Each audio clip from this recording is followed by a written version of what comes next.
கோட்டை 4 ராஜ வீதிகளில் ஒரே நாளில் 25 கருட சேவை சாதிக்கிறார்.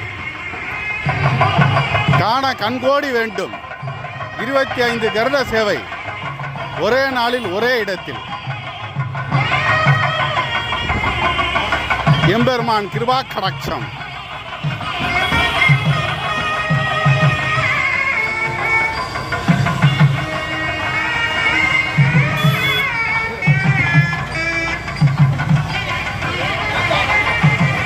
இன்றைய தினம் லட்சக்கணக்கான மக்கள் தரிசனம் செய்வார்கள். கோட்டை 4 ராஜ வீதிகளில் பல இடங்களில் அன்னதானம், நீர்மோர் வழங்குதல், குளிர்பானம் வழங்குதல், குடிதண்ணீர் வழங்குதல், விசிறி வழங்குதல், இது போன்று பரிசு பொருட்கள் நிறைய பொதுமக்களுக்காக வழங்கி வருகிறார்கள்.